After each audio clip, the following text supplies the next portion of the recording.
ஆக்சுவலாக என்ன கேட்டிங்கன்னா எனக்குமே வந்து நான் என்ன நினச்சிட்டு இருந்தேன்னா எஸ்ஐஆர்ன்றது லைக் வந்து டூப்ளிகேட் ஓட்ஸை பிரிக்கிறாங்க அப்படின்ற தாட்டில் தான் இருந்தேன். பட் ஆனால் நேற்று தளபதி வந்து எக்ஸ்பிளைன் பண்ண அந்த இதில் தான் எனக்கே கிளியராக புரிஞ்சுது என்ன அது அப்படின்னு சொல்லிட்டு.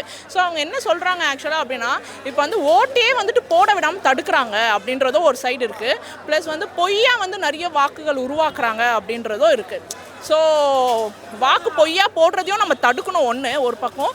இன்னொரு பக்கம் வந்துட்டு வாக்கு போட விடாமல் தடுக்கிறாங்க இல்லையா, 18 இயர்ஸ்லேருந்து 23 இயர்ஸ் வரைக்கும் அவங்க எல்லோரும் வாக்கு போட நம்ம வந்து அவங்களோட பங்களிப்பு எப்படின்றத நம்ம வந்து ஃபார்ம்லாம் ஃபில் பண்ணி ஆன்லைனில் ஃபில் பண்ண சொல்லியிருந்தார், அறிக்கை விட்டுருந்தார். ஸோ அதெல்லாம் என்ன அப்படின்றத பார்த்து எல்லாருமே நல்லபடியாக பண்ணி எல்லாருமே ஓட்டு போடணும் அப்படின்றது தான் என்னோட கருத்து. எங்கள் ஏரியாவில் ஈஸியாக சரவணன் அண்ணன் ரொம்பவே வந்து இதுக்காக பாடுபட்டு இருக்காரு. ஆக்சுவலி பார்த்தீங்கன்னா அவருக்கு கொஞ்சம் கூட அவர் தூக்கம் கூட கிடையாது, அவ்வளோ உழைச்சிக்கிட்டு இருக்காங்க எல்லாருமே. எங்கள் ஏரியா வட்ட செயலாளர் பார்த்தீங்கன்னா லிஸ்ட் எடுத்துகிட்டு இருக்காங்க, எந்தெந்த வீடு காலியாக இருக்குது அப்படின்றதெல்லாம் பொய்யா அவங்க வந்து சொல்கிறாங்க அப்படின்றதெல்லாம் பார்த்து எல்லாருமே லிஸ்ட் எடுத்து அந்தந்த வீட்டுக்கு போயிட்டு எல்லாருமே ஓட்டு போடணும் அப்படின்றதுக்காக ஒருத்தருமே பாடுபட்டு இருக்காங்க. ஆமாம், ரொம்ப சுத்த விட்டாங்க எங்களை. நாங்கள் அங்கேருந்து ரொம்ப லாங்கில் தான் நாங்கள் சுற்றின்னு வரோம். ஏன் எங்களுக்கு மட்டும் இந்த இது? நாங்கள் நேர்மையாக தானே நாங்கள் ஒரு கோரிக்கையை வைக்கிறோம். அப்போ அந்த கோரிக்கைக்கு எங்களுக்கு ஏற்ற மாரி நடக்கணும்ல. ஏன் இந்த இவ்வளோ நாள் ஓட்டு நாங்கள் எப்படி போட்டோம்? இப்போ என்னத்துக்கு இதெல்லாம் கொண்டுன்னு வராங்க, இந்த ஃபார்மாலிட்டியெல்லாம் எதுக்கு? அண்ட் மோரோவர் நீங்கள் பார்த்தீங்கன்னா நேற்று நைட்டு நம்ம சரவணன் லைவ் போட்டுகிட்டே இருந்தாங்க. 12 o'clock 12:30 வந்து போலீஸ் இங்கே வந்து ரிமூவ் பண்ணணும் ஸ்டேஜை அப்படின்றதெல்லாம் கொஞ்சம் பண்ணியிருக்காங்க, ரொம்பவே அராஜகம் பண்ணியிருக்காங்க. அதெல்லாம் ஏன் அப்படின்றத புரியல. இந்த சின்ன ஸ்டேஜ் பாதி ரோட்டுக்கு போட்ட ஸ்டேஜ் எதுக்கு இவ்வளோ ப்ராப்ளம் பண்ணி இவ்வளோ க்ரியேட் பண்ணுறாங்கன்றதா தெரியல. அதெல்லாம் கொஞ்சம் கம்மி பண்ணிக்கலாம். ஓகே, பயம் அவ்வளோதான் சொல்ல முடியும். கண்டிப்பாக வந்து தான் ஆகணும்ண்ணா, வரணும்ண்ணா. எங்கள் தளபதி வரணும், கண்டிப்பாக எதிர்பார்க்குறாங்க. மக்கள் எதிர்பார்க்கறது செய்கிறதுக்காக தான் தளபதியை நாங்கள் தேர்ந்தெடுத்திருக்கோம். அப்படி இருக்கும்போது கட்டாயம் வரணும். அவருக்காக காத்து கிடக்குது மக்களுங்கெல்லாம். வருவாரா, எங்கள் அண்ணன் வந்து நிற்பாரா, நாங்கள் பார்க்க மாட்டோமான்னு நிற்கிற ஜனத்துக்காக அவர் கட்டாயம் வரணும், வருவார். அப்படி பார்த்துட்டு இருந்தாங்க. பட் ஆனால் இப்போ ஃபுல்லாகவே மாறிடுச்சு, ரொம்பவே மாறிடுச்சு. பிகாஸ் வந்து நாங்களே வந்து இப்போ பார்க்கும்போது அவர் ஒரு நல்ல தலைவராக வருவார் அப்படின்றத தான் நாங்கள் பார்க்குறோம். ஸோ எங்களுக்கே அது வந்து இப்போ மாறி இருக்கு அப்படின்னா மக்களுக்கும் கண்டிப்பாக மாறி இருக்குன்றது 200% ஷுவராக சொல்வேன். நல்ல தலைவரால் மட்டும் தான் இந்த மாதிரி ஒரு சிந்தனையெல்லாம் சிந்திக்க முடியும், நல்ல தலைவரால் மட்டும்தான். ஏன்னா மக்கள்கிட்ட என்ன கஷ்டம் இருக்குங்கிற விஷயத்தை புரிஞ்சுக்கிறது நல்ல தலைவர் தான். அப்போது நல்ல தலைவரால் மட்டும் தான் இந்த மாதிரி ஒரு யோசனை, இந்த மாதிரி ஒரு சிந்தனை, இந்த மாதிரி இதெல்லாம் எந்த கட்சியில் பண்ணியிருக்காங்க பார்த்துருக்கீங்களா யாராச்சும்? தமிழக வெற்றி கழகத்தில் மட்டும்தான் நடக்கும். ஒரு சில விஷயங்கள் வந்து பார்த்தீங்கன்னா அவர் மேலே ஒரு அபாண்டமாக பழி போட்டு நம்ம ஓட்டு சம்பாதிக்கலாம்னு அவங்க பார்த்தாங்க சில விஷயம். ஆனால் வந்து அது அப்படியே மக்கள் வந்து என்ன பண்ணிட்டாங்கன்னா அவங்க புரிஞ்சுக்கிட்டாங்க, இது எதுவுமே தப்பு கிடையாது, இவர் மேலே எல்லாம் ரைட்டு மட்டும்தான் இருக்குது, இவர் எல்லாமே ரைட்டாக தான் பண்ணிகிட்டு இருக்காருன்னு புரிஞ்சுக்கிட்டாங்க. எல்லாரோட ஸ்பீச்சும் நல்லா இருந்துச்சு. இங்கே வந்திருக்கவங்க யாருமே பார்த்தீங்கன்னா அரசியல் பின்புலம் சார்ந்தவங்க யாருமே இல்லை, எல்லாருமே பொதுமக்களாக இருந்து தான் இந்த இடத்துக்கு நாங்கள் எல்லாருமே வந்திருக்கோம். சரிங்களா, அரசியல் இருக்கிறவங்களாம் பேசி பேசி பேசி பேசி பழக்கப்பட்டவங்க. ஆனால் இங்கே இருக்கவங்க ஒவ்வொரு குரலும் பார்த்தீங்கன்னா அவங்களோட ஆதங்கம், மக்களோட ஆதங்கோட வெளிப்பாடு தான் இங்கே நாங்கள் இருக்கிற எல்லாருமே. இப்போ தளபதி வந்து பிஎல்ஓக்கு வந்து அவங்களுக்கு உறுதுணையாக இருக்கிறதுக்காக மாவட்டத்துக்கு 16 பேரை நியமிச்சிருக்காங்க.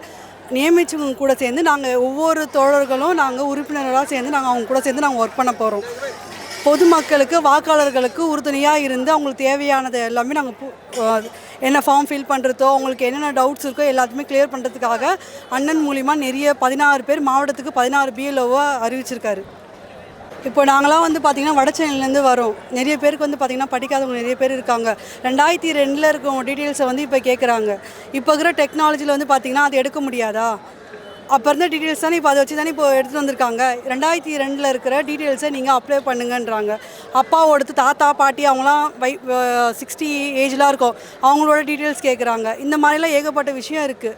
இப்போ என்ன முக்கியமாக பார்த்திங்கன்னா இறந்தவங்களோட டீட்டெயில்ஸை ரிமூவ் பண்ணணும், கரெக்டான போலி வாக்காளர்களை ரிமூவ் பண்ணணும். இதுதான் அவங்களோட வேலை. அது செய்யாமல் தேவையில்லாமல் எதுக்கு திரும்ப அதே இதுவாக அப்டேட் பண்ண சொல்கிறாங்க. அதுதான் இப்போ கஷ்டமாக இருக்குது மக்களுக்கு. அவங்களுக்கு ஒன்றுமே புரியல என்ன பண்ணுறதுன்ட்டு. ஒரு சிலர்லாம் வந்து பார்த்திங்கன்னா வேலைக்கு போக மாட்டாங்க, வேலைக்கு போகாமல் வீட்டில் வெயிட் பண்ணிகிட்டு இருக்காங்க. இப்போ வருவாங்களா அப்போ வருவாங்களான்னு சொல்லிட்டு. இப்போ வந்து டெக்னாலஜி எவ்வளோ வளர்ந்துடுச்சு. இந்த காலத்துலேயும் வேலைக்கு போகாமல் எப்போ வருவாங்க தெருவாக ஓடிட்டுருக்காங்க.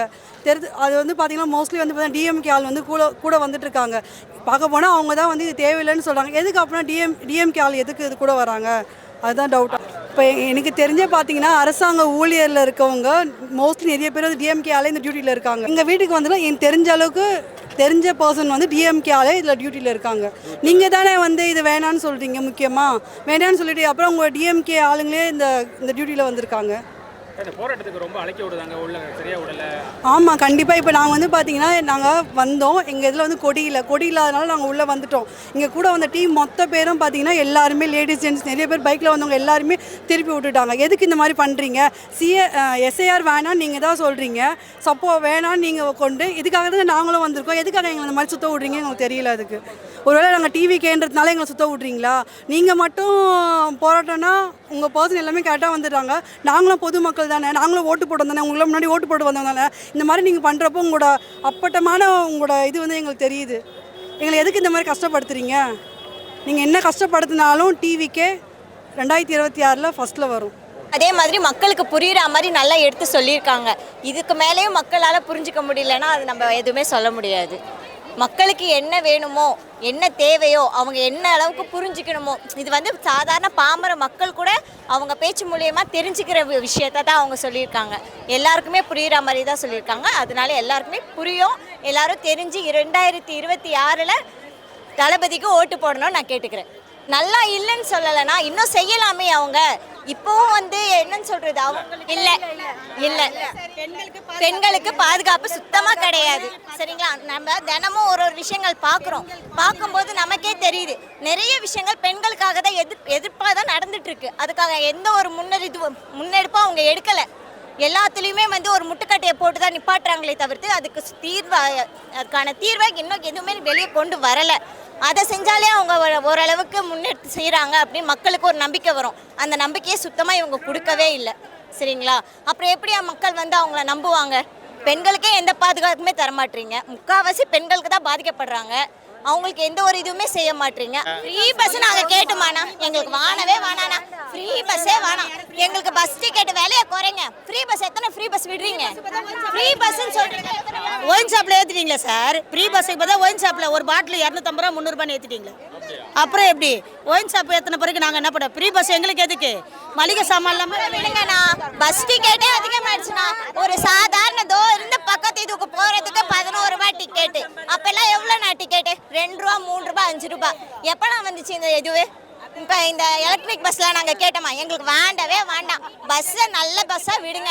மக்களுக்கு போதுமான இதுவை கொடுங்க. நாங்கள் இன்றைக்கி இங்கே வந்து ஒரு ஆர்ப்பாட்டம், எங்களோட பொதுச் செயலாளர் நேற்று தான் சொல்லியிருந்தார் இந்த இடத்த ஃபிக்ஸ் பண்ணி கொடுத்தது.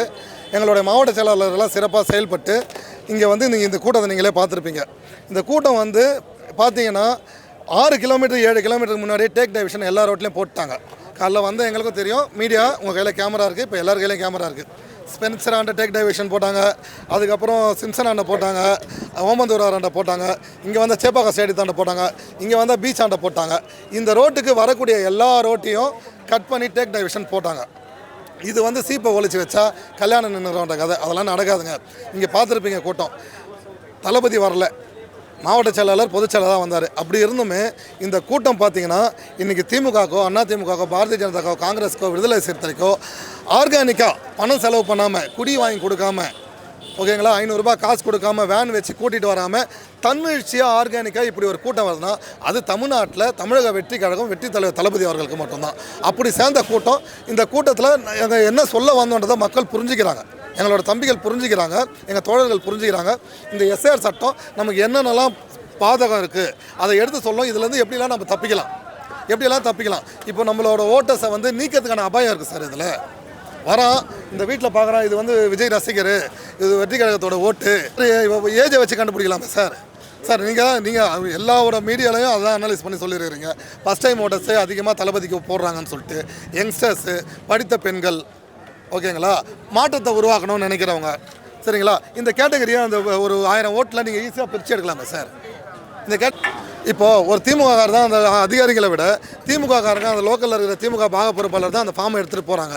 அப்படி போகும்போது இது வந்து தமிழக வெற்றி கழகத்தோட ஓட்டு, இது இளைஞர்கள் ஓட்டு, இது படித்த பெண்கள் ஓட்டு, இந்த ஓட்டு வந்து தளபதிக்கு போகலாம் அப்படின்னு அவங்களுக்கு ஒரு கொஷின் மார்க் இருந்தாலே அவங்க அந்த ஃபார்மை ஈஸியாக கீழ்ச்சி போட்டு போகிற இடத்துல அவங்க இருக்கிறாங்க.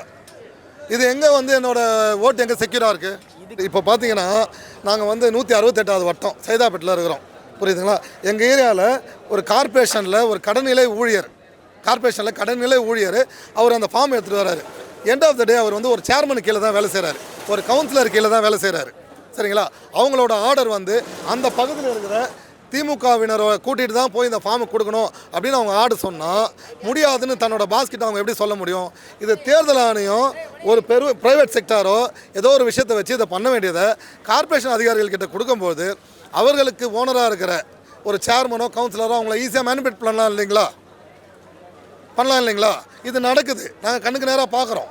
வராங்க, தெருவில் வராங்க, இந்த ஓட்டு பார்க்குறாங்க, இந்த வீட்டில் ஆள் இல்லைப்பா கொடுப்பா, அவங்களே இஷ்டத்துக்கு அடுத்த வீட்டுக்கு கூப்பிட்டு போயிடுறாங்க. எங்கள் ஏரியாவில் பார்த்தீங்கன்னா நாங்கள் என்ன பண்ணோன்னா, என்னோட வட்டத்தில் பார்த்தீங்கன்னா 18 பாகம் வருதுங்க. ஒரு பாகத்துக்கும் 4 பேர் நாங்கள் இப்போ அலகேட் பண்ணி போடுறோம். அந்த தேர்தல் ஆணைய அதிகாரி வரும்பொழுது எப்படி திமுக நிர்வாகிக்கு அவர் இன்ஃபார்ம் பண்ணிட்டு வராரோ அதே போல் தமிழக வெற்றி கழகத்துக்கும் அவர் இன்ஃபார்ம் பண்ணிட்டு தான் வரணும். அவர்கிட்ட எங்கள் நம்பர் கொடுக்குறோம். அப்படி இல்லை, இன்ஃபார்ம் பண்ணக்கூடாது, திமுக மட்டும்தான் பண்ணணும்னு சொல்லிட்டு மேலேருந்து யாராவது ப்ரெஷர் பண்ணாங்கன்னா அவங்க எங்ககிட்ட சொல்லுவாங்க. சரிங்களா? அதன் அடிப்படையில் நாங்கள் எங்களோட ஒர்க்கை ஸ்டார்ட் பண்ணி திருட்டு ஓட்டு உள்ளே வராத அளவுக்கும் இருக்கிற ஓட்டை நீக்காத அளவுக்கும் தமிழக வெற்றி கழகத்தோட தோழர்கள் எல்லாரோட ஒத்துழைப்போட என்ன பண்ணணுமோ அதை பண்ணிட்டு இருக்கோம். மெயின்லேயே பிளாக் பண்ணிட்டாங்க, அங்கேருந்து நடந்து தான் வரும். அது இந்த ஒரு மீட்டிங்கில் மட்டும் தான் அப்படி நடக்கிறது இல்லை, எல்லா மீட்டிங்லேயும் அப்படி தான் நடக்குது. இப்போ நீங்கள் எங்கேருந்து வரீங்க? நான் வந்து தண்டியார்பேட்டில்.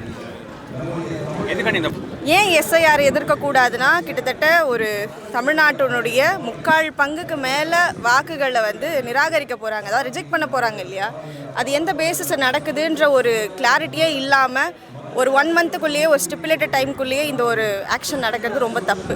அது ஒன்று மக்களுக்கு எக்ஸ்பிளைன் பண்ணணும், இல்லை யூசர் ஃப்ரெண்ட்லியாக இருக்கணும். இது எதுவுமே இல்லாமல் மத்திய பாஜக அரசினுடைய தூண்டுதல் பெயர்லேயே முழுசாக வந்து இந்த எலெக்ஷன் கமிஷன் நடக்குதோ அதனால ஒரு இதுதான் இதுவோ அப்படின்ற மாதிரியான சந்தேகங்கள் தான். அதை எதிர்த்து தான் நான் அந்த கண்டனம்